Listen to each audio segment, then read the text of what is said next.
98, White Night.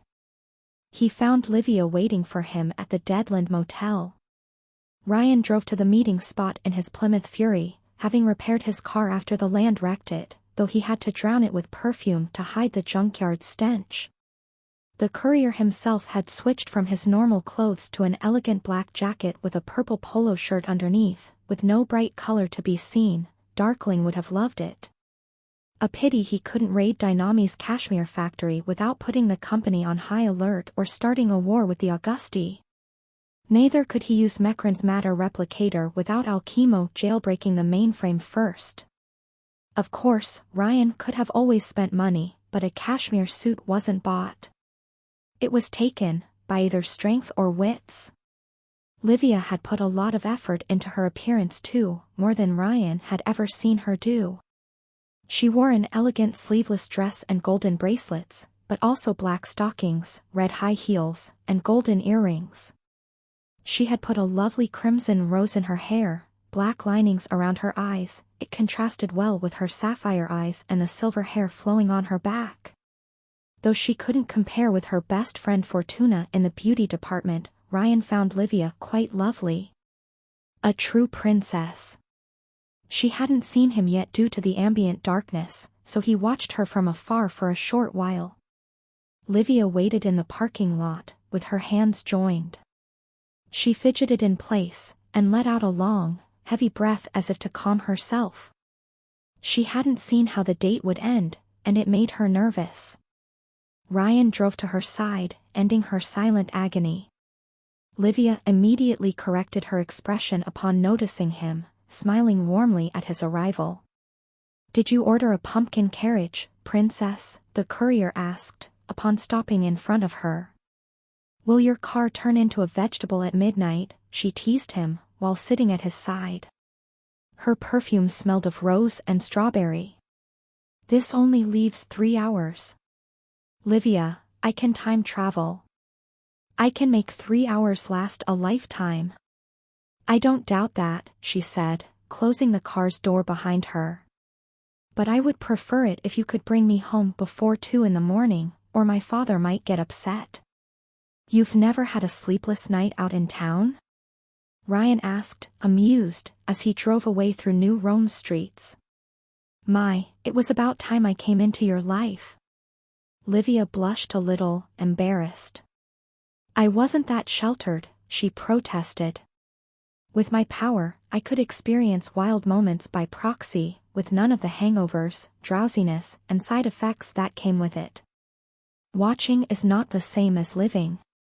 "No, but I don't enjoy parties that much," she admitted. "I prefer simpler moments with just a few friends. The more people surround me, the more my power goes into overdrive. Too many interactions at once." "Cancel blocks your visions?" Ryan asked, his date answering with a short nod. "You could always hang out with her then." Livia shook her head. "I don't like Greta. That woman is capable of anything. She could be just as hideously violent as Adam the Ogre, if she had any motivation." Lightning Butt's daughter frowned, as they approached the highway where Ryan and Felix once engaged her Aunt Pluto in a car chase. "Where are we going?" "Away," Ryan replied. She blinked in surprise. "Away from the city?" "Well, I figured you probably visited all of New Rome's restaurants, either directly or with your power.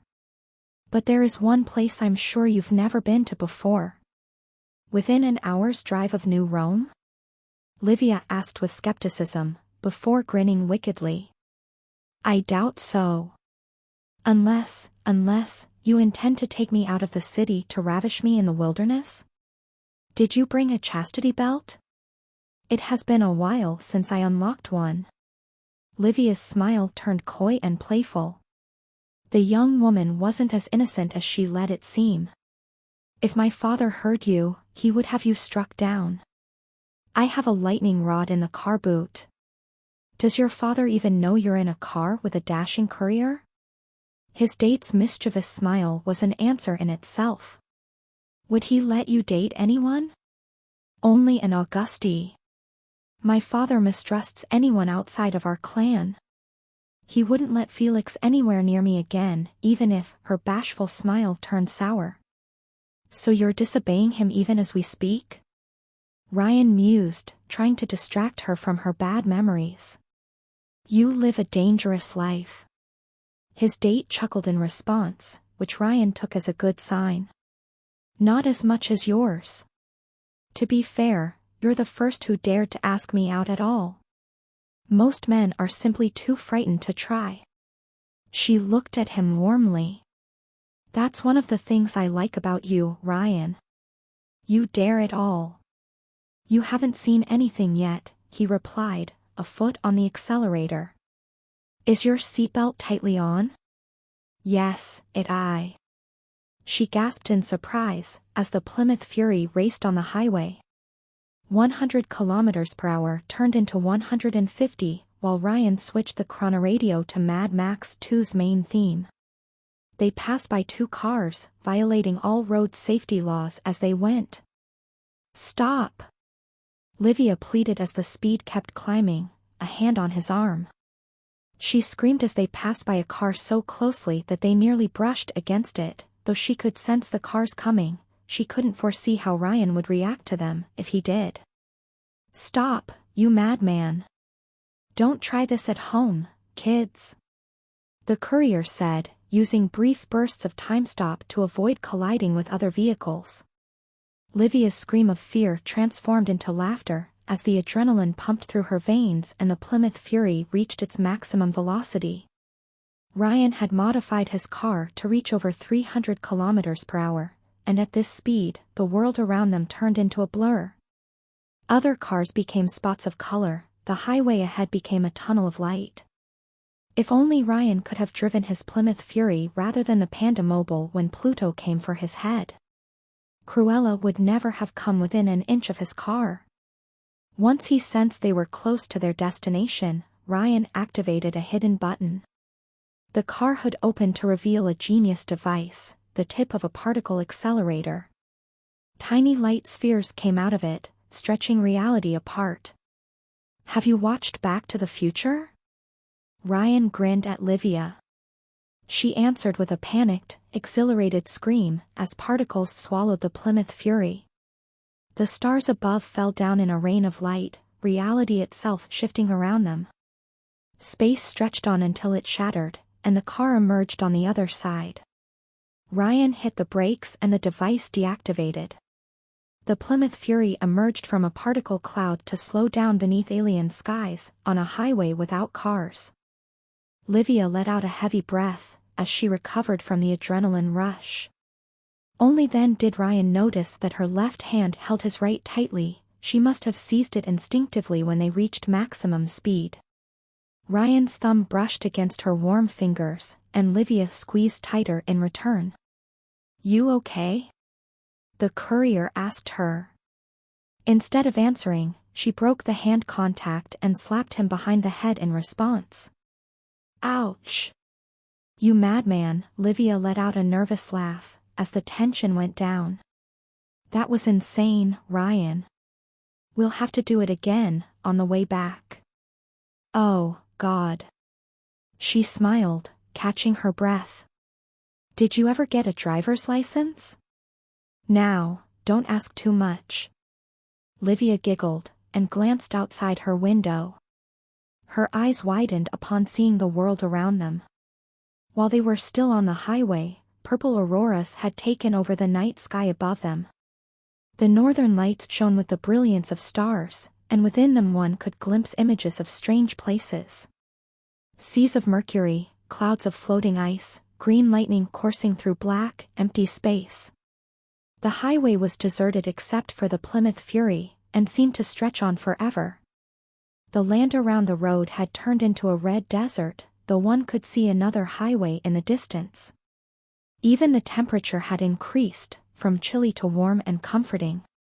What is this place? Livia asked as they exited the car, astonished. A thin place. A natural space anomaly, if you will. Ryan moved to the car boot, where he kept the dinner.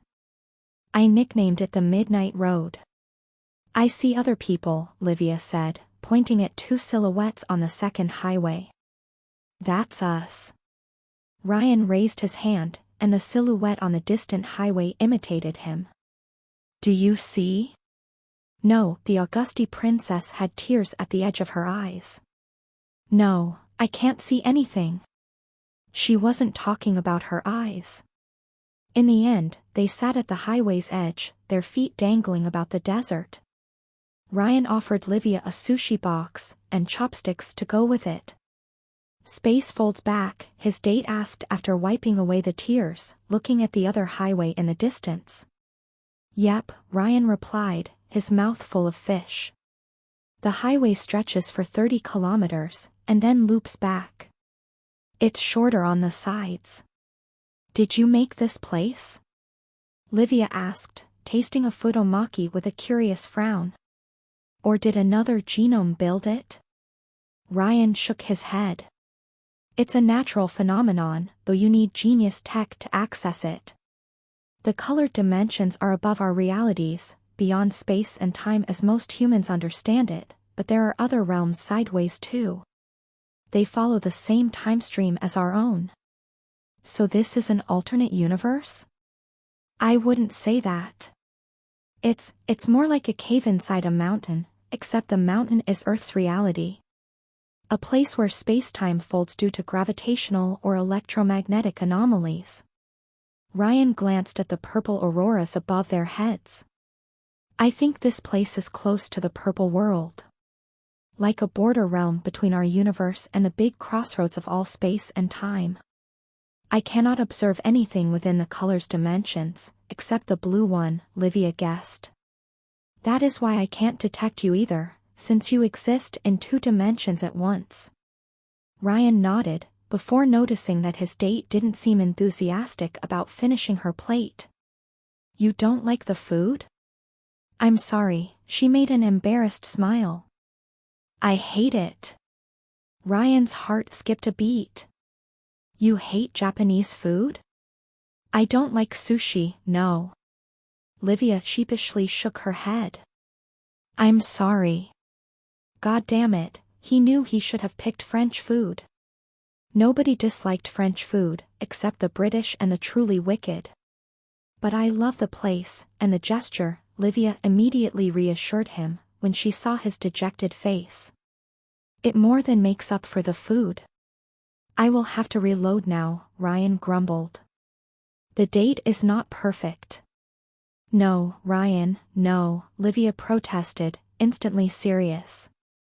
She put a hand on his arm and squeezed it tight. No, don't, please. It's because this moment is genuine that I enjoy it so much. Relax, I was kidding, Ryan teased her, his index finger brushing against her cheek.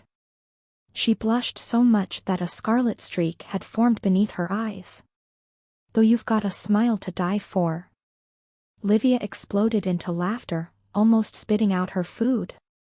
The sound of her voice warmed Ryan's old, weary heart. Does that pickup line ever work? She asked with a wide grin on her face. More than you think. But not on me, she said, as he removed his hand. You will have to do better. You might regret it. I invented lines so powerful, that a few countries made them illegal. His date rolled her eyes, and dared to put his boast to the test. Then prove me wrong. Instead of answering with words, Ryan put the sushi plates aside, and grabbed Livia by the waist.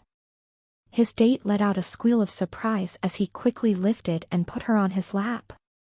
She weighed almost nothing, their feet dangling into the void. Ryan. Livia laughed, so Red the courier wondered if she might faint from the embarrassment.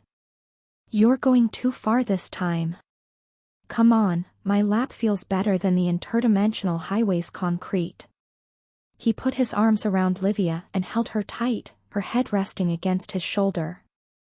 Unless your majesty would prefer a nobler seat?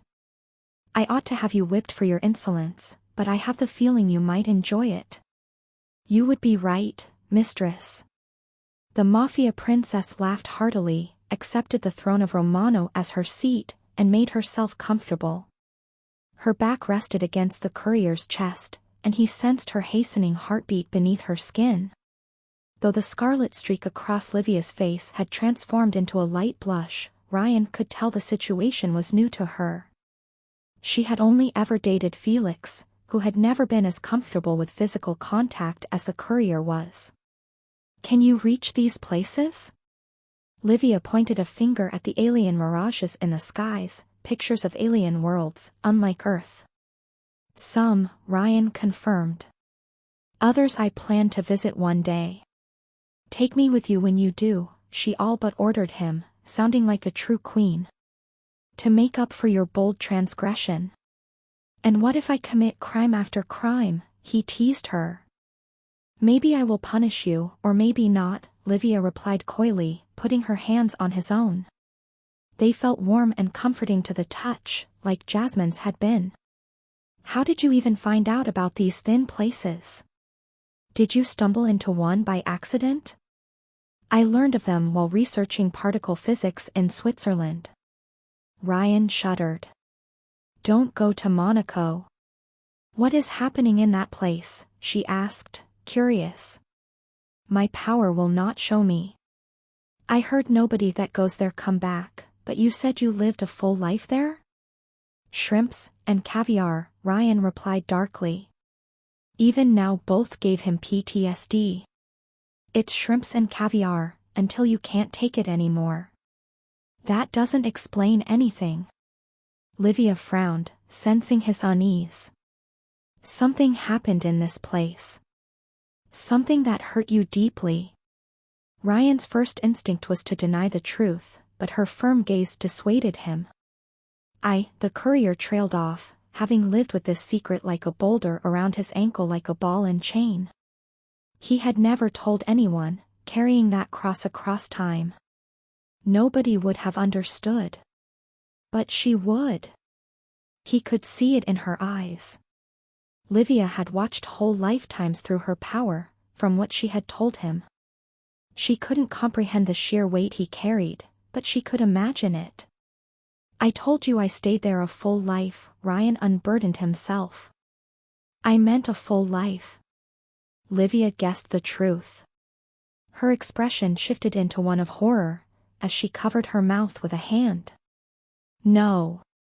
Ryan looked away at the otherworldly desert beneath the highway, without uttering a word. "Is that why you always say you're immortal?" Livia's eyes softened in compassion. "Does Len know?" No, Shorty already had enough burdens on her frail shoulders, and ghosts of her own. "You're the only one." "Did you?" The seer bit her lower lips, as if afraid to go on.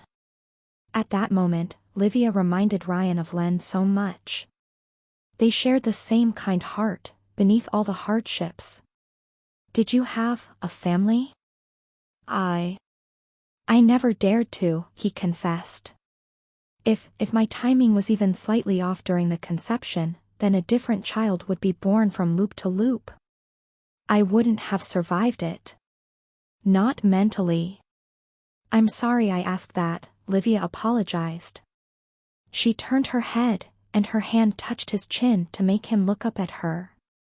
The seer struggled to find the right words to comfort him, until she did. "I've seen other lives I could have lived with Felix," Livia confessed, her gaze sad and regretful. "Growing old together, having children. I saw these possibilities, but I couldn't make them true. I won't pretend I understand what you went through, because," she let out a brief sigh. "Because watching is not living. But you know how deep the pain goes." "Yes, I do." Her hand brushed against his cheek. "You don't have to suffer alone, Ryan. Now you don't have to suffer anymore. I will help you with your burden, I swear." "Thanks." He took her left hand and kissed it gallantly. Now that he had her, Ryan could carry others through time. He could build lasting friendships, maybe even a family. The courier could finally create a future he was happy with. I will return the favor. You already did, Livia admitted, sounding as tired as he was. I've had this power for nearly a decade and a half, Ryan. Truthfully, I've never gone on without it for so long since I was a child. It's refreshing, but scary too. I get it. I feel that way whenever cancel enters the picture. My power can be a pain, but it's reassuring. In the end, Ryan's elixir had tried to help. The entity had remained at its human side for centuries, sharing his hardships and victories. I figured the best thing I could offer you was the unexpected. It was a wonderful gift. Livia fell silent, gazing at the alien horizon. Something weighed on her mind too. Ryan guessed what? You've seen your father wage war in the future. Ryan, this is a blissful moment. Let us not ruin it with my sorrows. I thought I already beat you to the gloomy confessions, he asked, tightening his hold on her waist, his cheek brushing against her neck. Let's be honest, we'll never find better therapists than each other. Livia chuckled, though it sounded bittersweet. Yes, I've seen it, she admitted with a heavy heart. One night, I dreamt that Felix would barge into my room riding a white stallion, and carry me away from this city. It was a little girl's foolish dream, but I hoped it would come true one day. Would you settle for a knight in power armor? Ryan jested. Lasers are the new swords. Do you know Dynamis has lightsabers? Livia asked him playfully. Perhaps you should grab one. A blue one. And you take the red, Queen Crimson? I love the dark side, his accomplice joked back. But I prefer you on the side of the angels. Come on, we had the most fun in our meta run. Though the end was a lot grimmer than expected. Yes, but no matter how much you try to hide it, Ryan, your true self shines through. Your good, gentle self. Her smile faltered. What father plans to do? I will stop it, you have my word. I will help. You already did, more than you know. More than you should have. Livia looked into his eyes. You don't have to go further, Ryan. No, I don't, he agreed, meeting her gaze with a determined one of his own. But I want to. They locked eyes for minutes afterward, Ryan seeing multiple emotions flash through Livia's blue eyes.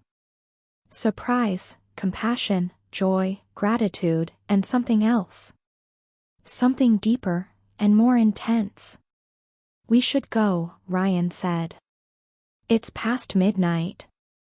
Not yet, his date replied, staring at the skies. Let us stay a little longer. They sat there in a comfortable silence, watching the auroras. In the end, Ryan brought Livia back to Mount Augustus. He stopped before the fortified fence circling the hill, right as the clock struck 2 in the morning. Right on time, Princess, the courier said, glancing at his fellow genome. So, what's my date review? 10 out of 10, 12.5 without factoring in the food? She didn't answer. Livia had spent the whole return trip without saying a word, her head resting against the palm of her hand, her eyes gazing beyond the window. Perhaps she regretted that her blue power now worked again. Ryan cleared his throat, slightly embarrassed by the silence. Livia? I need to show you something, she shook her head, peeking out of the car's window and at the entrance portal's camera. After a minute of waiting, the doors opened for them. If you want to. Ryan had a pretty good idea of what awaited him, but he needed to be sure. You understand that your father will know? Livia looked into his eyes, and he understood. She had made that choice because of her father, knowing the consequences. It was an act of rebellion. Ryan drove the Plymouth Fury upward, towards the villa at Mount Augustus summit. He glimpsed guards protecting the property, but paid them no mind. Eventually, he parked his car near the house's entrance, exiting it with Livia. The Augusti princess led him into the villa through the front door, none of them saying a word. Though it was dark inside, she knew the place like the back of her hand and guided them through whitened corridors. Lightning but had devised his home like a true Roman villa, showcasing an obsession with marble deity statues and pillars that bordered on the pathological. Ryan didn't pay his surroundings much attention. His eyes remained firmly focused on Livia's back as he followed her. He could see shivers along her naked shoulders, her body rife with anxiety and tension. Eventually, she led him to a room with a large red door. The seer froze for a few seconds, let out a heavy breath, and opened it. Ryan walked into a bedroom almost as large as his luxury apartments, back when he worked for Il Migliore. Unlike the rest of the villa, it had been decorated in a more modern style. Paintings of cities, of smiling families, and natural wonders covered the walls, next to shelves full of dusty books. A reinforced window provided a direct view onto a beautiful terrace outside, and a king-sized bed lined up against a wall. Livia wordlessly sat on the mattress after closing the door behind them, and joined her hands together. She didn't face Ryan, her eyes looking down at the ground. Her face was red, her breathing short, and she seemed terrified of asking him a single question. Ryan cleared his throat. "Livia. Do you want to kiss me?" she asked meekly while looking up at him, afraid of his reaction. His lips met her own, and she didn't say another word for the rest of the night. Neither of them did. 99, How I Met Your Daughter. It was May 8th for the 17th time, and Ryan Romano had died happy. Or he could have, as he woke up in a king-sized bed and in Livia's arms. Ryan had beat up Ghoul again in his sleep, only to quickly snap out of this nightmare. And a nightmare it had been. The courier usually didn't care about dying and beginning again, even in his dreams, but now he did. He didn't want her to forget him. Livia was holding him even now, her arms around his neck, her breasts on his chest, a leg over his thigh. Her hair covered her restful face like silver strands. The seer was warm to the touch, and she lightly snored, which Ryan found cute. Still, he might have to sleep with earplugs from now on. Ryan Romano had been with countless people in his long life, and in his mind, lovemaking said a lot about a person's character. Len had been hesitant, clumsy, and vulnerable, the doll, curious and playful. Jasmine had been wild, energetic, and liked weird roleplay. Livia though? It had been right. Just right. Like fitting the right key in a lock. Livia was less experienced than her partner, but she was delicate, attentive, and considerate. And she laughed, sometimes at the most inappropriate time. Ryan couldn't explain why, but her laughter relaxed him. For a moment, the courier completely forgot about Psycho's bloodstream, and the fact he just bedded Lightning Butt's daughter in his own house. He only cared about the lovely woman in his bed. For an instant, Livia was his world. He wanted to wake her up, to face her, and hold her hands while they kissed. He wanted to hold her, to become one with her. But the seer slept so soundly, and so blissfully, that Ryan couldn't bring himself to disturb her rest. In her own dreams, Livia looked happier than the courier had ever seen her. Ryan was hungry though. The courier had noticed a kitchen on his way to Livia's bedroom, so he would go prepare the breakfast. He was sure Augustus' daughter would love to wake up in front of pastries. Livia wouldn't let Ryan go though, even in her sleep. When the courier tried to sneak out of the bed, she just held him tighter. He had to freeze time to escape her grip and put a pillow in his place, but a frown appeared on the seer's face as time resumed. The sight made Ryan feel. It took him a while to figure out the right word. Loved. Ryan felt loved. Livia wanted him at her side so much, she wouldn't let him go even in her dreams. Once, the time traveler would have backed away in fear afterward, fear that he might die, and that this moment would lose its significance. Fear of the pain he would feel if Livia forgot him. But now? Now, Ryan wanted to return to her. It took all his willpower and screaming stomach not to slip back into the bed. The bed sheets, no, the whole room reeked of sex, so Ryan opened the windows to let the fresh air in. The morning sun outside blinded him and burnt his skin like a vampire, though he quickly recovered. Only redheads had to fear the morning sun, for they lacked a soul. Ryan thought of putting on his clothes, but they were dirty. Instead, the naked courier explored the bedroom and found a white bathrobe with cat motifs. The time traveler wondered if it had once belonged to Felix, before putting it on alongside the slippers. Before moving to the door, Ryan took a moment to examine the paintings in the bedroom. Some represented Livia as a child with two people whom he recognized as her parents. Augustus always looked grim in reality, but his painted self smiled warmly. It made Mob Zeus seem less like a bloodthirsty monster, and more like a human being. Most importantly, he hadn't turned into an ivory statue then, his hair white and his eyes blue like his daughter. As for his wife, she was a carbon copy of Livia, albeit older and stouter. Other pictures represented cities like New York, with one tower in place of the World Trade Center. A painting of Paris had zeppelins flying in the sky alongside steam-powered devices. It seemed Livia liked to paint about alternate universes in her spare time. Or perhaps she dreamed of happier realities than her own. In any case, Ryan silently slipped out of the bedroom, and quickly found his way to the kitchen. Unlike the straight antiquity style of the rest of the villa, the architect designed this room to mix the old and the new. High-tech fridges and ovens faced a 5 meters long marble counter and ivory statues of Roman deities.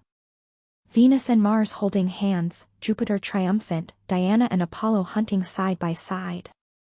How could Ryan resist making breakfast in such divine company? The courier searched the room, and found a silver platter.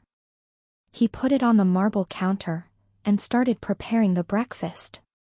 Livia was quite skinny, which Ryan found unhealthy, so he prepared fried eggs, bacon, coffee, and French croissants. The courier would make pancakes for her tomorrow. Ryan raised his eyes to look at the statues while he prepared the breakfast. Maybe it was sleeplessness, but the statue of Jupiter seemed vaguely familiar. Very familiar. Ryan blinked, one hand holding a knife and the other a buttered toast. The Jupiter statue was a carbon copy of Augustus, standing still while gazing at the counter. The courier dropped everything and moved to the side, but the statue's eyes didn't follow. Come to think of it, lightning but always kept a shroud of lightning around his face, to intimidate others. This statue had none. Was Mob Zeus arrogant enough to populate his own villa with statues in his likeness? Or was it something else? Ryan knew he should take the platter and return to Livia, but he couldn't suppress his morbid curiosity. The time traveler moved in front of the statue and waved his hand before its eyes. No reaction. Oh, look outside, it's a wild Hargraves. Ryan pointed at the kitchen's window and the sunlight outside. Quick, he's getting away. The statue didn't react. It didn't breathe, didn't blink, didn't do anything. Damn, Discount Zeus was arrogant enough to build statues of himself and put them in his kitchen. Ryan poked the ivory construct in the nose, and decided to call it quits. This time, Augustus woke up. The ivory statue's eyes glanced down at Ryan, blinking a few times. It reminded the terrified courier of a grandpa with Alzheimer's, suddenly remembering his son's face. Was Lightning but sleeping with his eyes open, like a crocodile? Or did his tumor cause him to have a brain seizure? Hey, what's up? Ryan asked, trying to lighten up the atmosphere. He better make a good impression, as Lightning but wouldn't take anyone dating his daughter well. Who are you?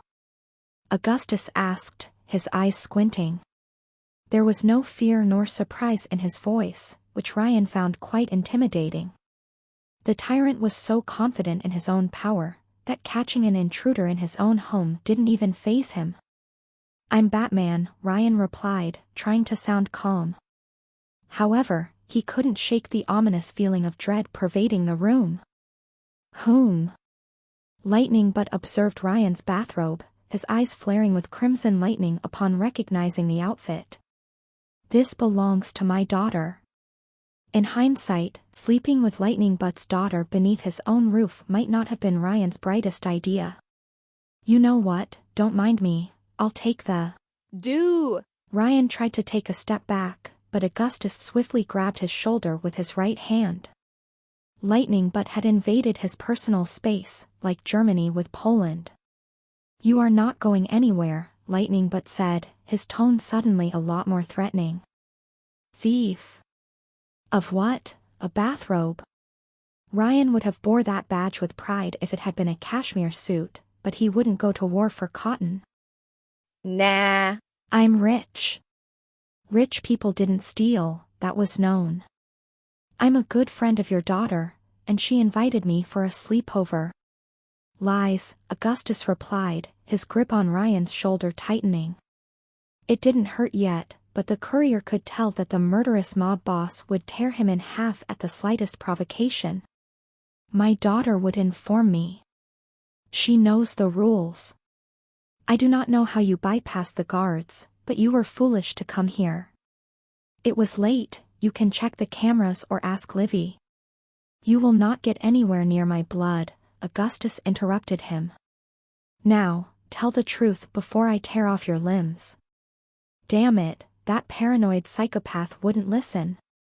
Ryan looked into the madman's eyes, and saw that nothing the courier could say would change his mind. One glance, and Lightning Butt had already condemned the courier to death. Ryan could try running back to Livia to clear this up, but Mob Zeus could move inside his time stop and zap him with lightning, and if the courier perished now, then Livia would forget that night. She would forget him. The courier had to delay, and pray for Lightning Butt's daughter to wake up. "I will not repeat myself again," Augustus said, tempting fate. "Where did you find?" Ryan froze time, and didn't move.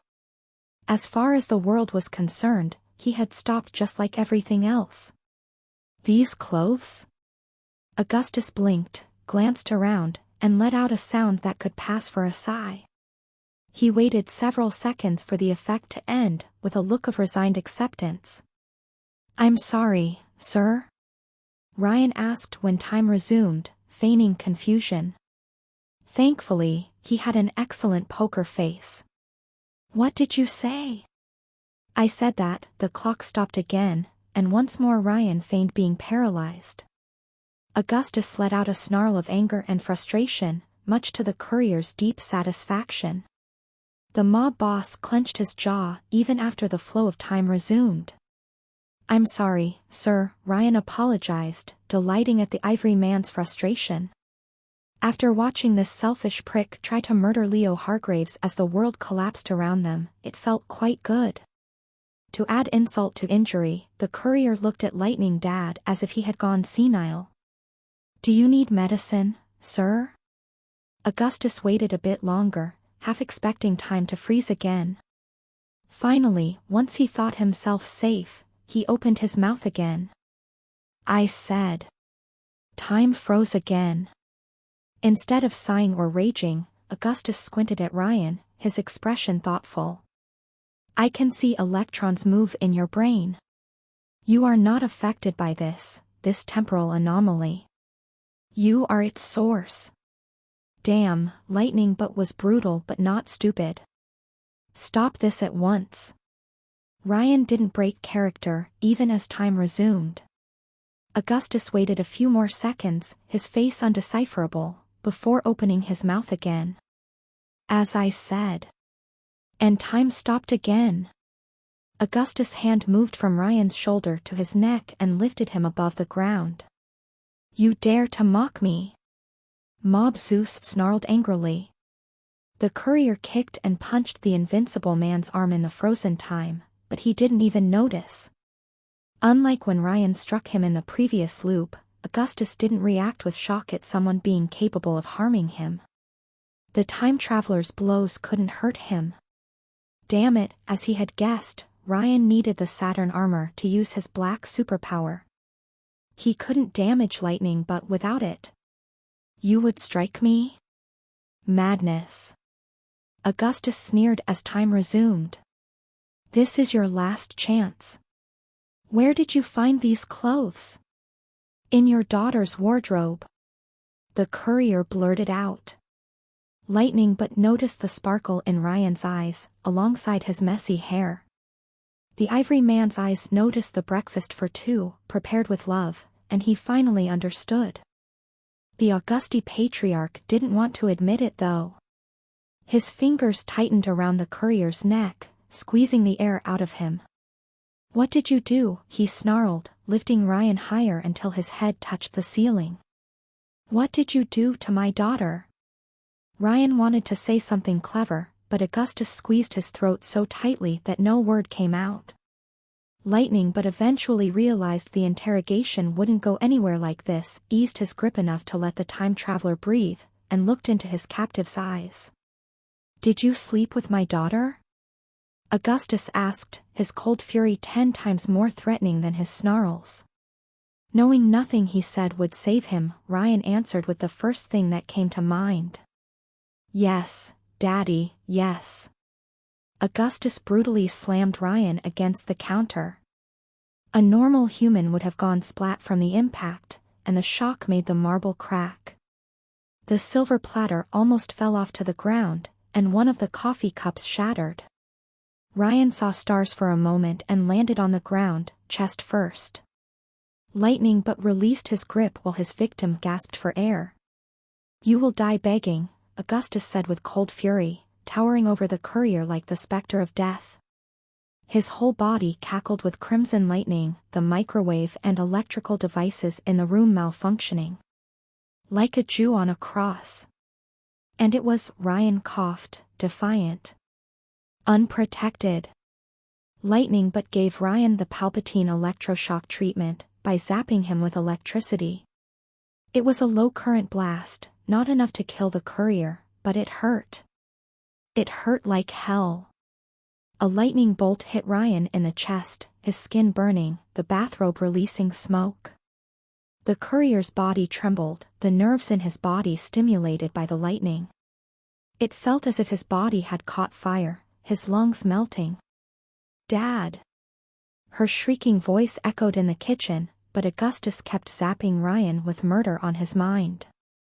If anything, he only increased the voltage, even as a chi. Time skipped forward, and when it resumed, her arms immediately seized him. The pain in his chest remained, alongside severe burns, but no lightning coursed through Ryan's nerves anymore. He had crawled near the statue of Minerva, with Livia kneeling protectively at his side. She wore a black bathrobe of her own, but no slippers. The seer must have rushed into the kitchen the second she woke up. Lightning but dropped the lightning halo surrounding his head, though rage still possessed him. Augustus sternly gazed at Livia. You used your power on me, daughter? You were electrocuting my boyfriend, she hissed back. Though Lightning but had shrugged off Ryan's blow, his daughter's words made him flinch in surprise. If he still had any doubt about what happened, her revealing dress and the intimate way she held Ryan close dispelled them. The courier could hear Livia's accelerating heartbeat beneath the cotton. You willingly gave yourself to this, Augustus glared at Ryan with disgust. This miscreant? Ryan is nothing of that sort, Livia replied with a frown. He is a kind and noble man. Conqueror of Monaco, Ryan rattled, his muscles still struggling to move. The crimson lightning must have messed up his nervous system, the wrong limbs answering his mental commands. Augustus completely ignored the courier, refusing to acknowledge his existence.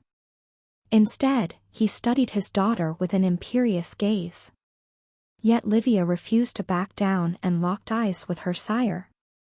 How long? Lightning but questioned his daughter. Livia frowned, biting her lower lips. A little more than 1 week. That long? Ryan wondered, before realizing that she counted the previous loop. They could consider the Star Studio raid their first date. Is this about Felix? Augustus asked angrily. Revenge for his abandonment? No, Livia replied angrily. I chose Ryan for himself. You chose wrong. Lightning Butt's eyes flared with a burst of lightning. Look at this clown. I have seen his kind countless times. All he wants is your beauty, your money, your power. He is a parasite. You say that about everyone, Dad. Because it is true.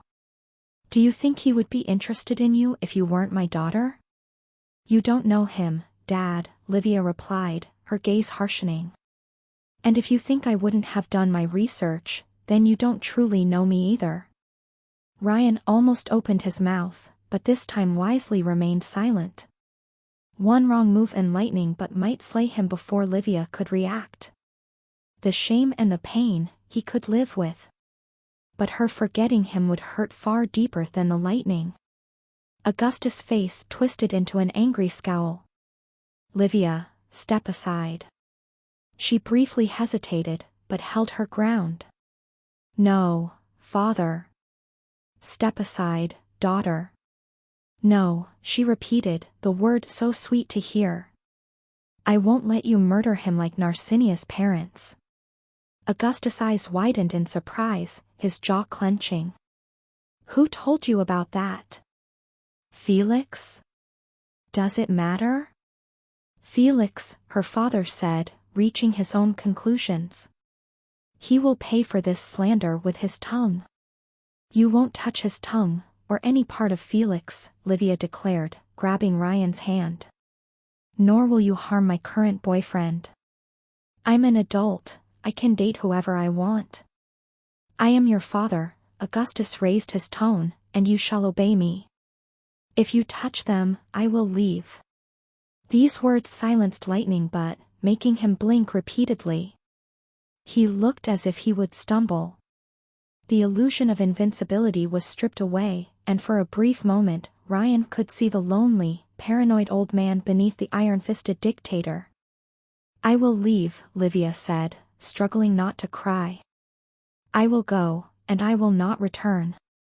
Bacchus and Mars can have your rotten empire of filth for all I care. Livia.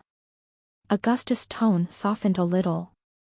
For the first time, Ryan heard something other than wrath and cruelty in the Titan's voice. You are my heir, and my daughter. But you are still a young woman, and naive. Experience comes with age, and it is my duty as your father to protect you from threats you cannot see. Your mother. I can protect myself, Livia replied firmly. Even from you. Augustus' fists tightened to the point that a normal person might have started bleeding. Could the superpowered tyrant cancel his own power? Could he hurt himself? I could not protect your mother, but I will protect you. Felix is a shameless traitor, and this little shit, Lightning Dad glared at the courier, with the same hatred he usually reserved for Leo Hargraves. This man is turning you against me, your own father. No, Dad, Livia argued firmly. You are doing that on your own. Augustus turned into an ivory statue, as still as stone. Dad, please. I want him. Livia breathed deeply. He is kind to me, and he makes me smile. Augustus' silence stretched on for several agonizing seconds. The air was heavy with an undercurrent of electricity, as if a thunderstorm might explode any moment. The microwave had short-circuited. You, Mob Zeus glared at Ryan. What is your name? By now, the courier had recovered enough to form complete sentences. Ryan, quick save, Romano. I'm immortal, but don't tell. If you disrespect my daughter, Augustus interrupted him, his voice booming like thunder, I will kill you. Yes, Lightning Dad. Augustus' eyes narrowed dangerously. He did not like the nickname. If you break her heart, I will kill you. Yes, Lightning Dad, Ryan repeated, returning the man's vicious gaze. By now, he understood that submission would be seen as weakness, but open defiance wouldn't be tolerated. He had to assert himself, without being too disrespectful. If you break up with her, I will kill you. Yes, Lightning Dad. Thank you, Father, Livia whispered in relief, holding Ryan's hand. Augustus stormed out of the room, coldly furious. He didn't spare a glance to Ryan, and did his best to ignore him. The tyrant punched a wall on his way out, his fist going through stone like paper. Ryan coughed. That's almost exactly how I expected to meet your parents. Are you insane? Livia hissed when her father was gone. Couldn't you wait for me to wake up before wandering off? He could have killed you. I wanted to prepare your breakfast, Ryan replied, pointing at the silver platter. The coffee cups were gone, but the pastries had survived. Livia's anger immediately turned into a blush, and she gave him a bittersweet smile. We'll go to Venus and Narcinia, she said. They will cure your wounds in no time. It's fine. It can wait a little. Ryan, you were struck by lightning. Wouldn't be the first time. Do you have ointment?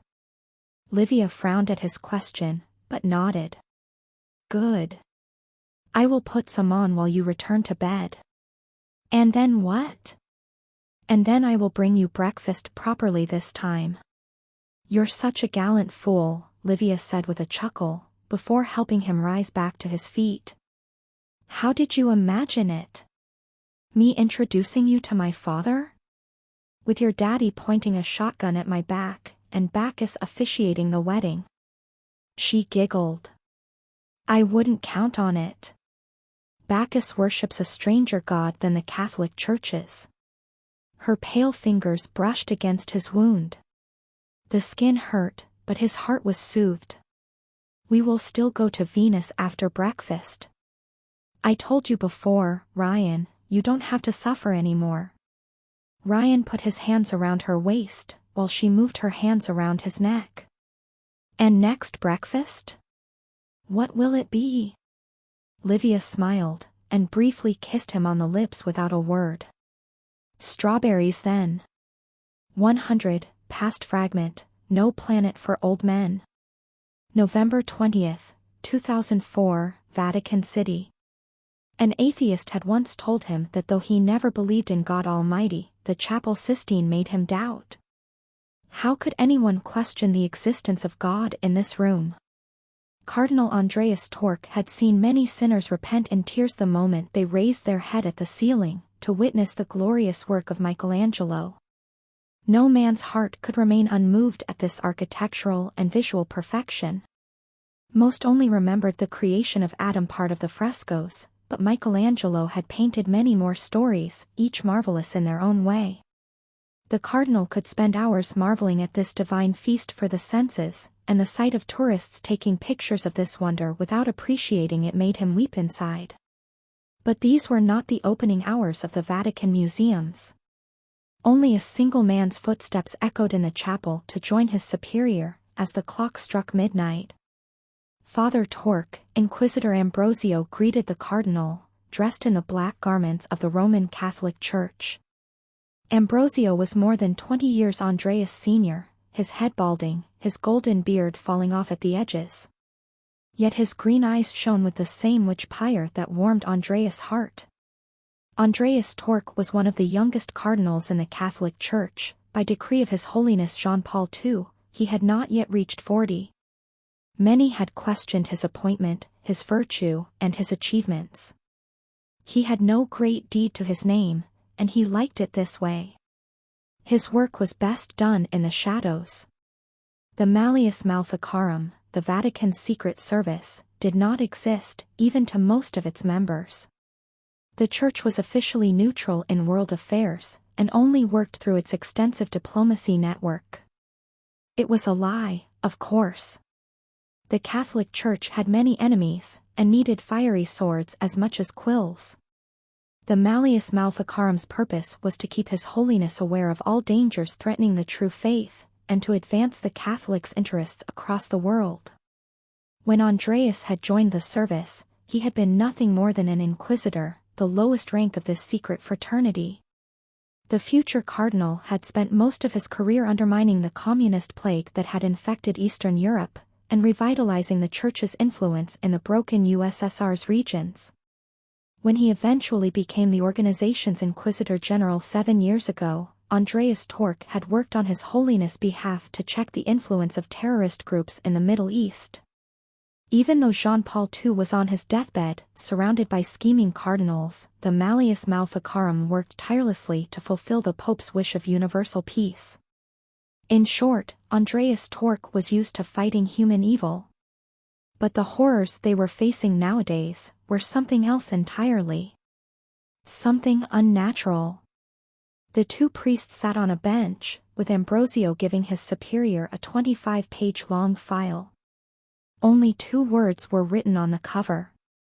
Stanford Incident.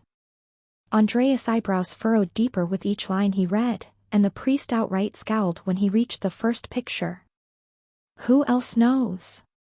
Tork asked. Only the Americans for now. And us. Father Ambrosio joined his hands, a thoughtful frown on his face. But a video already made its way on the internet. It's only a matter of time before MI6 and the Russians find out too. The internet made keeping secrets from the world harder than ever. The cardinal was surprised the Americans could keep something that big under wraps, but he wondered for how long. They could hide a village's destruction, but not a roaming monster. The photo showed an abomination straight out of the deepest pits of hell. A white-skinned, faceless beast lifting a car as easily as a chair. The arms were abnormally long, and a luminous light glowed where the face should have been. Considering the height difference with the man it crushed underfoot, the monster had to be 6 meters tall at the very least. A shroud of blue mist surrounded it like swirling winds. All his life Andreas had only ever seen the hand of man at work. But that thing, what could it be but a true demon of flesh and blood, as described in the Holy Scriptures? This is Satan's work, Andreas declared firmly. A demon. This was a man, Father Ambrosio replied grimly, sending shivers down the cardinal's spine. Keep reading. Andreas skimmed the report's content, summarizing it out loud. It helped him memorize information. Stanford, Nevada, 202 inhabitants. On its way to becoming a ghost town since their iron mine dried up.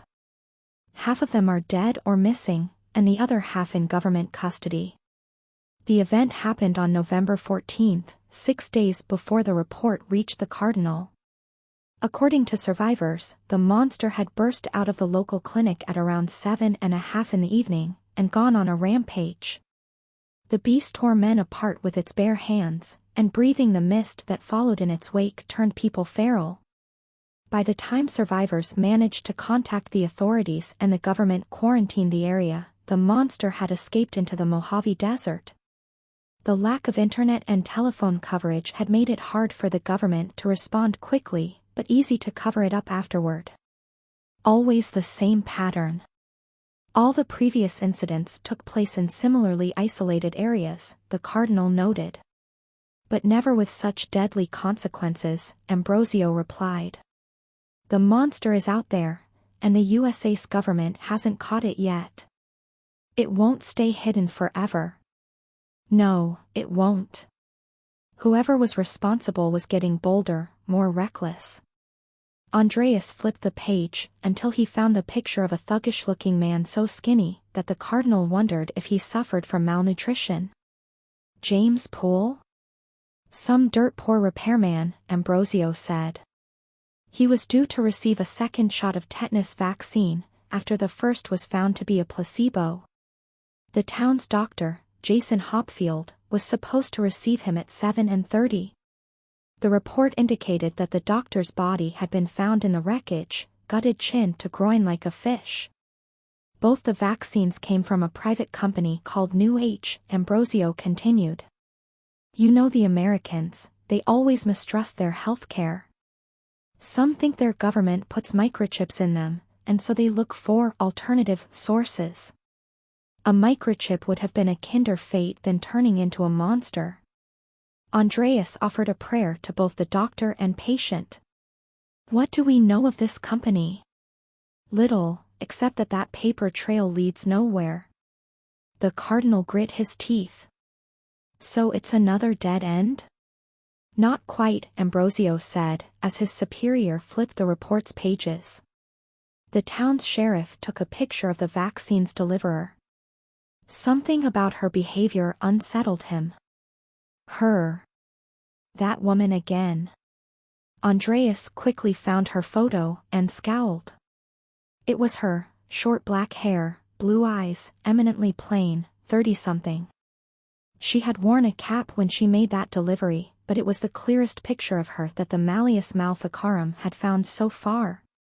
November 14th, November 14th. A doubt wormed its way into the cardinal's mind. At which hour was this photo taken? He asked his fellow priest. Universal time coordinated? 1 a.m. UTC, I think. Torque closed the file, clenching his jaw. Inquisitor Silas sighted her near an illegal laboratory in an Uzbekistan frontier town at 2 a.m. UTC, before he went silent. They hadn't yet recovered the body, but though the cardinal prayed for his agent's survival, he knew better than to expect it.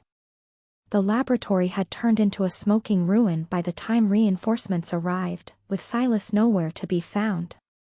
Ambrosio registered the words and frowned. Are you sure it was her? Silas' description matched that photo. The agent had been tracking that individual down for a year, since she had been sighted during the Burning Woman incident in Tajikistan. How can a woman move between two sides of the earth within an hour? Or she was in two places at once. Who was that woman? What was that woman? Some kind of witch or demon? Have you used our facial recognition software on the photo? Yes, and it came up with a name, Ambrosio replied. Though most priests were too old to understand new technology, the Malleus Maleficarum had invested heavily in them, to always keep an advantage. Combined with the previous sketches, the program came up with a name, Eva Fabre. Eva Fabre, Eva Fabre. The name sounded familiar. Thankfully, Andreas had a prodigious memory, and he quickly remembered where it came from. The Gaipan French files, he said. The Antarctica mass suicide of 1992. The French kept a not-so-secret archive about UFO sightings, and Andreas heard rumors that they intended to make a few of the files public, but none of the truly interesting ones, of course. France might have split from the Catholic Church a century ago, but the faith still had friends in high places. A French general had shared with the Malleus Maleficarum a copy of the Gaipan files. Some of them were quite disturbing. Much like many countries in the world, the French maintained a presence in Antarctica. They had an official research station there, studying penguins, but Torque knew for a fact that France once had a second, secret laboratory deeper inland called Station Orpheon. Secret, because the station had been dedicated to studying bacteriological weapons away from civilization. Eva Fabre had been the base's lead geneticist. On the night of December 12, 1992, Station Orpheon contacted the French Ministère de la Défense to inform them of a peculiar event, Andreas whispered. The scientists saw a flash of purple light in the skies, and then an unidentified object crashing in a glacier nearby. The French authorities had lost contact with the station 2 days afterward. When French soldiers reached the station to investigate, they found 22 of the 23 researchers dead. An experimental, deadly bacteria had escaped and infected the staff. The soldiers thought it had been an accident, until they checked the radios and found them sabotaged. Though almost all the researchers had been accounted for, Eva Fabre's body was never found. The French government quietly covered up the incident, and after 5 years of searching for the missing scientist, closed the file. Eva Fabre had probably caused the outbreak before killing herself, they figured. Isolation drove men and women mad. Neither had the investigators found any trace of a meteorite impact, not even with satellite surveillance. The event had joined the other strange tales of the Gaipan files, and been forgotten. Ambrosio searched inside his garment for a photo, which he handed to his superior. Torque raised an eyebrow, before comparing it to the sheriff's snapshot. Not only could Eva Fabre teleport, but she hadn't aged in nearly 12 years either. Somehow, the cardinal wasn't even surprised. How cold? Andreas asked, after putting all the pictures inside the file and closing it.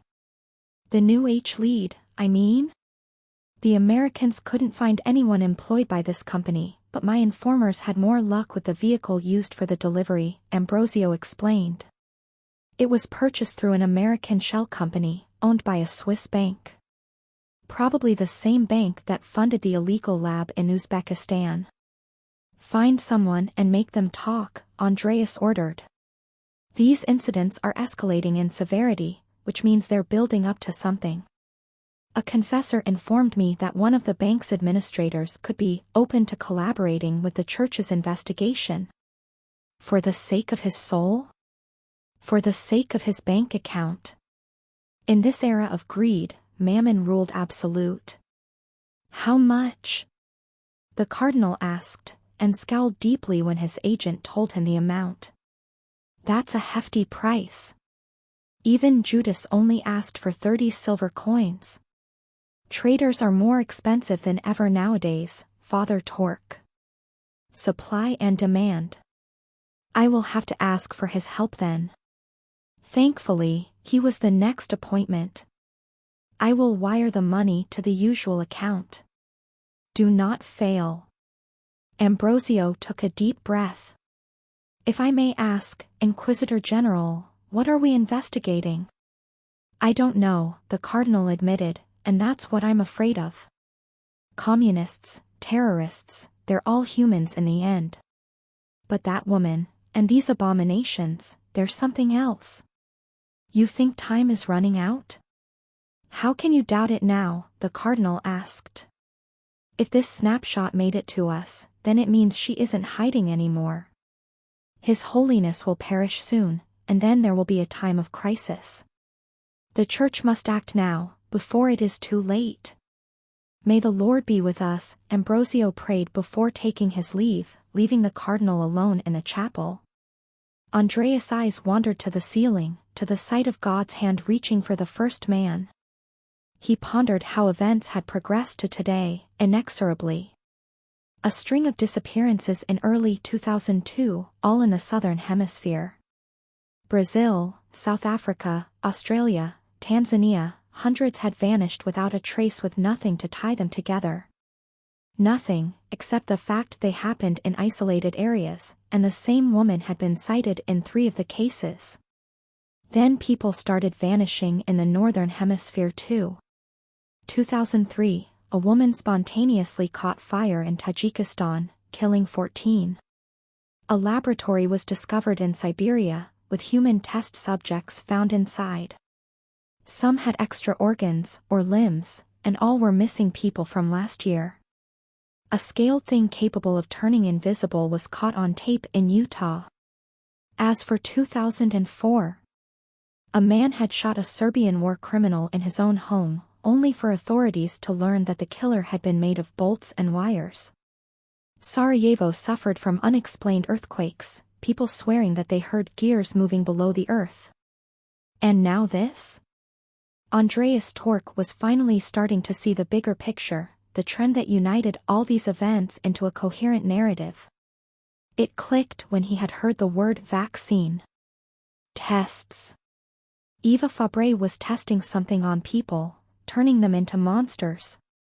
That was the only explanation that made sense to Andreas Torque, though he couldn't understand whatever science or sorcery made it possible. Whatever the case, this wicked woman was a threat to the world's natural order, and she had to go. The cardinal would find Eva Fabre before she claimed more victims. He would listen to her tale, let her confess her sins so that she might earn absolution from the Lord. And then he would burn her like a witch. Andreas looked away from the ceiling as he heard new footsteps. Ambrosio's had been soft, careful, these ones were firm, heavy with power and purpose. The man that walked in the chapel was in his mid-50s, a veteran of half a dozen mob wars, a titan in a red suit bought with drug money. The cardinal could almost hear the blood dripping from his hands, though they looked clean. His cold, heartless eyes didn't hide anything. One couldn't see this man and not doubt for a second about his true nature. "Janus," the cardinal said. "Andreas," the man answered with a shark-like glint in his eyes. "You look concerned." "I am. We live in strange, dangerous times." The cardinal invited the mafioso to sit down, but he declined. "The bench is warm." "I would prefer we meet in the classical art gallery," the mob boss replied. Unlike any sensible soul, he didn't even bother looking at the ceiling. Janus Augusti was a godless man, but he served the Lord all the same. "What is on your mind, my friend?" Janus asked, looking down on the seated priest. Though many men would have shaken in dread at this man's presence, Andreas Torque remained serene. "I assume this must be urgent to organize this meeting so late. I will go straight to the point." The cardinal took a deep breath, having hoped not to resort to this. "I need millions. You will have your funds. If you clean them." "Of course." Some officials in the Vatican Bank laundered mafia money to fill their pockets, but Andreas Torque did it for a higher cause. The Malleus Maleficarum needed a black budget, independent from the Holy City's finances to maintain plausible deniability. It was a dirty job, but all was forgiven if done in the Lord's service. Janus was no member of the Malleus Maleficarum though, and the less he knew about the Vatican's secret activities the better. Andreas could tell that if he let this man sink his claws into the organization, he would corrupt it as he did with many others. His influence over the Neapolitan Camorra was almost unmatched, and from what Andreas had heard, he intended to expand. Nobody was able to resist him for long. Unfortunately, Janus Augusti smelled weakness like how a shark could detect blood from miles away. "The situation must be dire for you to ask for so much," he said, examining the priest suspiciously. "If you need my protection, you only need to ask." "The Lord protects me. He would not protect you from me, if I wished you harm." A blasphemous boast, but the man was not to be underestimated. He had filled entire cemeteries, cementing his empire of sin with blood and tears. "But I am genuine. You are almost a friend now, and I need men with your talents. I may serve as your wife's confessor, but you are a necessary evil as far as I am concerned, Janus," the cardinal replied. "Let's keep it that way." The mob boss chuckled. "A necessary evil, you say? I suppose it is appropriate. I do separate the worthy from the unworthy. Truly good and strong men wouldn't need my services." Andreas didn't miss the not-so-subtle taunt. "Do you think of me as evil, or weak?" "There is no good or evil, Andreas, but I do wonder what your Pope would think upon seeing us together. Somehow I doubt he would approve of your work." "What His Holiness does not know cannot harm him," the cardinal replied, though his resolve was slightly shaken. "I do the dirty work needed to keep his hands clean. For the greater good." Janus clearly didn't believe him, if the amused look on his face was any indication. "No matter," he said. "So long as you clean the blood off my family's money so I may pay for my daughter's birthdays, I will let you cling to your delusions." Andreas ignored the taunt, remaining dignified. "How is little Livia?" The mob boss face softened. She asked me for a pony. The cardinal couldn't help but smile. She is wise beyond her years, but still a child in the end. My wife says that I'm spoiling her rotten. What would you have me do, father? Is it a sin to indulge a child? I cannot say. I never had one. Janice searched inside his suit. Speaking of gifts, I have one for you. He threw a small bag full of colored crystals at the priest, who caught it on instinct and immediately frowned in disgust. What is this? Our new product, the mob boss replied with a smile. I heard you were interested in mind-opening experiments. Andreas flinched, and a smile appeared at the edge of Janice's lips. Many cultures use drugs in an attempt to contact the higher realms of existence, and the cardinal had wondered if perhaps they had stumbled onto something. He had never dared to test his theory on himself, since it would have been a sin, but he couldn't suppress his curiosity. How did Augustus know, though? Did he have the cardinal under surveillance? Take it back, Andreas said. It was all a power game of some kind. I don't need it.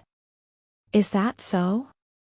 In that case, you can simply toss it in the nearest trash can.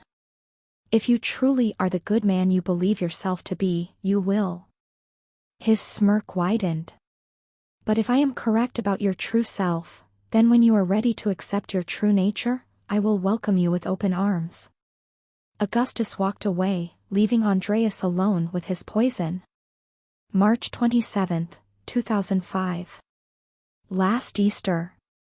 They were inside the Vatican, looking for him. He could hear them behind the chapel's doors, which Andreas had barricaded with benches. They would get through, he knew. None of his agents had been able to evade them for long, and they had kept the cardinal for last. He had failed, and the world had gone mad. The world didn't know it yet, but iron pillars had risen from beneath Sarajevo and half a dozen other cities in the Balkans, pouring out metal men and drones. Other human monsters she had released in the wild. The prototypes, the early test subjects, those who kept their wits. His Holiness had died of natural causes. The Lord had mercifully recalled him to spare him the horror ahead. Father Ambrosio had perished too, but his demise had been less kind. Eva Fabre had him shot, alongside his Swiss informer. But before he died, he had sent Andreas enough information to start figuring it all out. But he had never imagined. Couldn't imagine, just how deep it went. So they had started hunting him. They had wiped out the Malleus Maleficarum in days, before the church could stop the worldwide distribution. They had known. They had known all along and never cared. Even 6 months ago, Andreas Torque was already too late. Now, the cardinal understood why he could never find a lead. It was an organization, yes, but an organization of one. They were legion, for they were many. The others were catspaws, dupes, tools to provide her with money and equipment, but never trusted, never knowing anything. She had hired hundreds of companies to make the deliveries, none of them aware that they carried bottled poison to millions across the world. He had tried to warn others, but she was everywhere, always getting in his way. Intercepting his messages, making him fear for his life. Anyone he confided in vanished without a trace. She was not human anymore. Was she ever? He should have gone to Augustus. It all made sense now. Who better than a fiend in human skin to ward away demons? His hand reached for the gun beneath his black garment, and he pointed it at the barred door. The noise on the other side stopped. Had they heard him? Did they know? Andreas Torque saw the flash of blue light behind him, and turned around in panic. There were dozens of them in the chapel. Women in blue suits with strange weapons that looked like rifles made of both flesh and metal. They all were her, but not exactly the same either. Some had eyes of a different color, others different hairstyles. It was her, but in countless variations. Eva Fabre. Andreas Torque tried to hide the fear in his voice, but didn't quite succeed. They all smiled, but only one of them spoke. "That was my name once," she said, her voice so deceptively banal. "But I go by the alchemist nowadays." He heard them break the barred door and surround him. "Satan would have been more appropriate," the priest replied, trying to keep the legion at bay by threatening them with his gun. But there were dozens, maybe 100, and he had only 5 shots. "I was as human as you are once, but you are onto something. There are demons out there, Father. But they are not below our feet." Some of them looked at the ceiling. "They are above our heads, in the grim darkness of space. One day they will come for us," another Eva said, with burns on the left side of her face. "In other worlds, they already did." Other worlds? What was this madness? "Stay back," Andreas warned, his finger nearly pulling the trigger. "Stay back." But the circle grew tighter. To take its rightful place as the universal master race, mankind must evolve, one of the mad women said, so close he could almost feel her breath. "Surpass the theory of natural selection, and enter the realm of intelligent design." "Our design," another Eva Fabre added, her voice masculine. Torque pulled the trigger, and shot one in the head. She collapsed into blue particles, as if she had never existed. The others were onto him immediately afterward.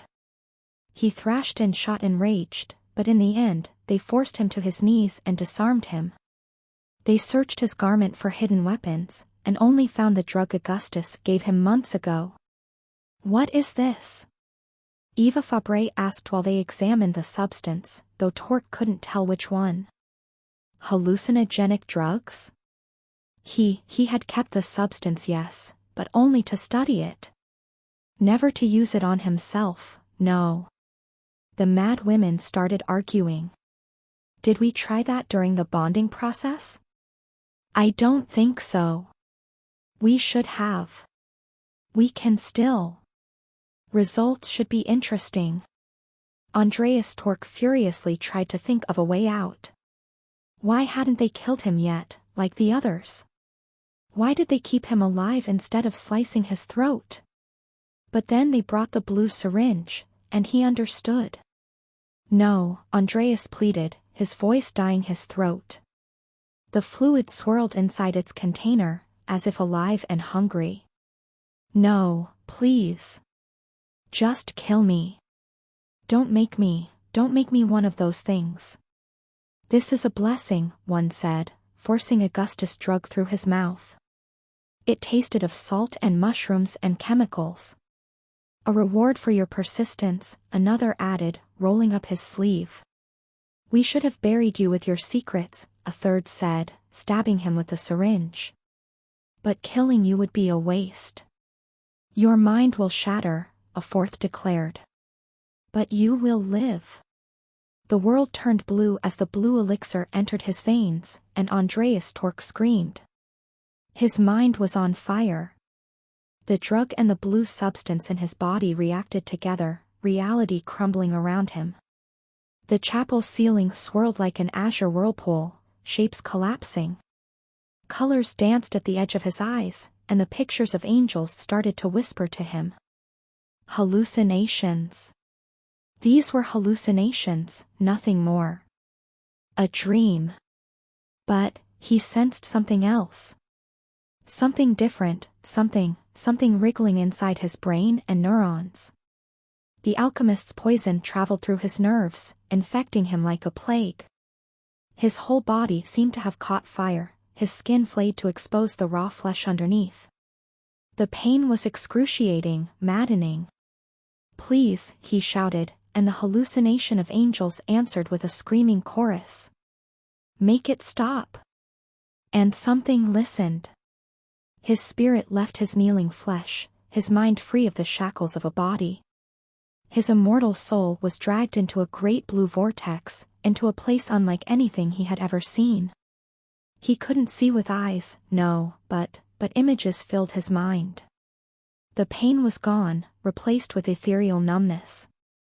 He had become a thought, an ascending consciousness entering a bright blue world. A realm of numbers and letters, an organized archive of smells and scents and sounds. Books without pages, drives of stray thoughts. A mental world without flesh or blood, where minds were no longer constrained by the storage limits of neurons.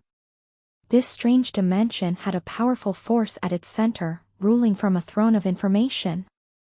Andreas' disembodied mind couldn't make sense out of it. It was so large, so big, so complex.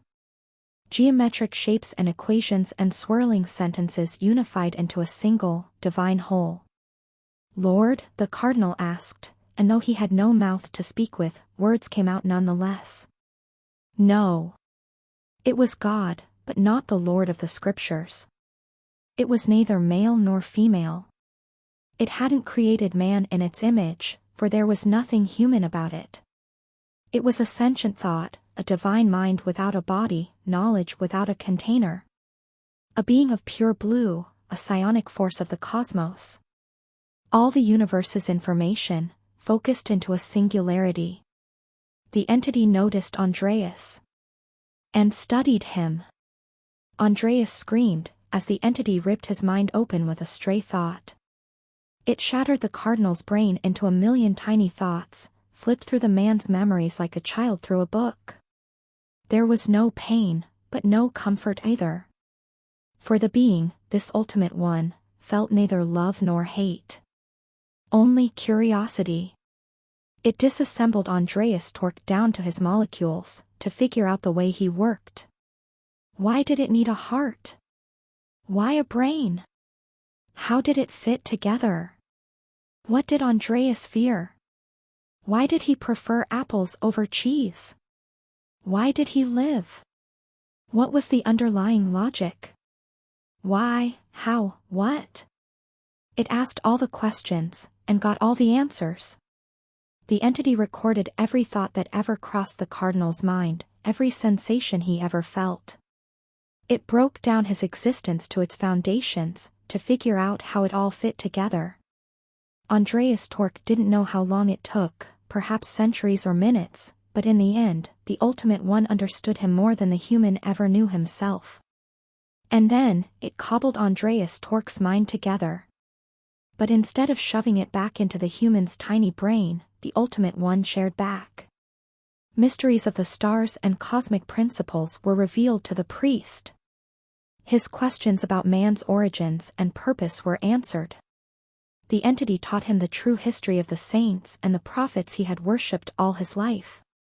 And when it found that the priest wanted more, it taught him mathematics, botany, and chemistry. The knowledge was imprinted into the cardinal's neurons like burning letters. There was no word to describe the experience. It was an unimaginable pleasure, a rapture. Andreas' small, weak human mind briefly melded with the divine consciousness of the supreme entity, basking in its limitless knowledge. For a moment, the human felt whole, truly whole, stripped of all his doubts and fears. He was one with something greater than himself, his sense of self dissolving like a droplet in the ocean. This was heaven. This was God. This was the entity that Andreas had yearned to serve all his life. This was the afterlife he desired, for his mind to meld into this divine consciousness, to become a new neuron in a universe-sized brain. And then it ended, as abruptly as it had begun. The mental connection with the Ultimate One collapsed. His brain was cast down to earth, back into his limited brain, back into his flesh, back into this prison. He was cast out of Eden, the bliss of perfection replaced with the cold sensation of the chapel's floor. Andreas didn't know how long he remained on the floor, crushed and destroyed. He felt numb. He felt numb inside. He was breathing, but he felt dead. Eva Fabre was long gone, but he wouldn't have cared even if she had remained behind. His eyes wandered to the Sistine Chapel's ceiling, but all he saw were the human imperfections now. The slight, nearly invisible mistakes in the design, the errors, the ugliness. The work of Michelangelo now looked as crass and disordered as horseshit. Andreas Tork had tasted heaven, and now he found earth hideous. He rose back to his feet, his gun laying on the ground next to the empty drug bag. No! His fingers immediately grabbed the container, his tongue licking the plastic in search for a taste, just a taste of paradise. Send me back! Send me back! He tore the empty bag apart in his despair, and scratched his skull with his fingers. He felt his mind struggling against this bone-shaped prison, trying to escape, trying to ascend, trying to go back. By the end, he felt the blood dripping on his fingernails. He breathed heavily, in despair and tiredness. His mind was clear as water, possessed by one single purpose. His thoughts were no longer splintered, pulling in all directions. Now, he could only think of one thing. Going back. Andreas Tork stumbled out of the chapel, his eyes unblinking, his senses assaulted by the disordered universe around him. The Vatican, the holy city, was trembling, crumbling. But he didn't care. He didn't care anymore about the church, the world of suffering, or Eva Fabre. He had to go back to the blue world, back to his new God, back to this blissful afterlife. He walked outside, into the Vatican's gardens, and looked at Rome. It was night, though he couldn't tell if it was still March 27th, or some other night. Whatever the case, he could tell that the alchemist's plan had gone off without a hitch. Everywhere he looked, he saw the signs. Flames spreading out of St. Peter's Basilica, giant mushrooms growing out of the old historical district, the ICBMs flying through the sky north, towards the Balkans and Sarajevo. The old world was ablaze, and a new world would rise from the ashes. And Andreas Tork couldn't care less.